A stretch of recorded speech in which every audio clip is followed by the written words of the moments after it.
আসসালামু আলাইকুম। আমরা সময় ও দূরত্বের পার্ট 3 নিয়ে হাজির হলাম। এখানে আমরা দেখতে পাচ্ছি এক ব্যক্তি 50 কিলোমিটার পার ঘন্টা বেগে গিয়ে সেখানে 1 ঘন্টা বিশ্রাম নিয়ে আবার 40 কিলোমিটার পার ঘন্টা বেগে ফিরে আসতে মোট 10 ঘন্টা সময় লাগে। স্থান দুটির মধ্যে দূরত্ব কত? এরকম যখন থাকবে আমরা এখানে মোট তাহলে পথ চলেছে কতক্ষণ? 10 ঘন্টা মোট লেগেছে, তার মধ্যে 1 ঘন্টা বিশ্রাম নিয়েছে, মানে কত ঘন্টা চলেছে? 9 ঘন্টা পথ চলেছে। 9 ঘন্টা পথ চলেছে। তা আমরা এই 9 ঘন্টায় তাহলে আমরা 9 ঘন্টাতে কতটি পথ গেছে এটা যদি এরকম তাহলে দূরত্ব বের করতে আমরা খুব সহজে পেয়ে নেব। তাহলে দূরত্ব হবে কত? বেগ দুটির গুণফল বাই বেগ দুটির যোগফল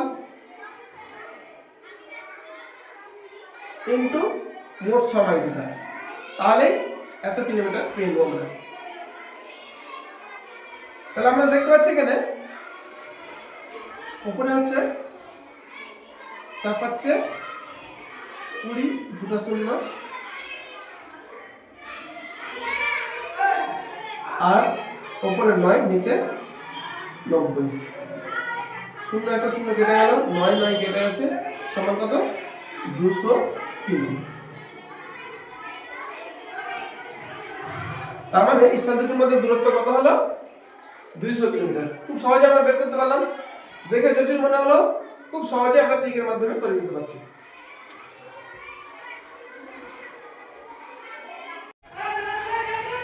এবার আমরা পেলাম এ ও বি একই স্থান থেকে একই সময়ে যাত্রা শুরু করে যথাক্রমে 8 কিলোমিটার পার ঘন্টা বেগে আর 6 কিলোমিটার পার ঘন্টা বেগে এ বি এর চাইতে 30 মিনিট আগে পৌঁছালে স্থান দুটির দূরত্ব কত? এরকম ক্ষেত্রে আমরা দূরত্ব বের করার জন্য, ডিসটেন্স আমরা বের করার জন্য খুব সহজভাবে করে নিতে পারি আগেরটার মতোই। শুধু কিভাবে? যে গতিবেগ দুটো আছে সেই গতিবেগ দুটার গুণফল বাই গতিবেগ দুটার বিয়োগফল ইনটু যে সময়ের পার্থক্যটা, সময়ের পার্থক্য 30 মিনিট আছে, 30 মিনিট মানে 30 বাই 60 ঘন্টা, এত কি উত্তর। তাহলে কত পাচ্ছি? 1, নিচে 2, উপরে হচ্ছে কত? 48 বাই 2 ইনটু 1/2, কাটাকাটি যাচ্ছে, 2 কে 2 24 দুগুণ 48, 2 কে 2 12 দুগুণ 24, আমরা কত পেলাম?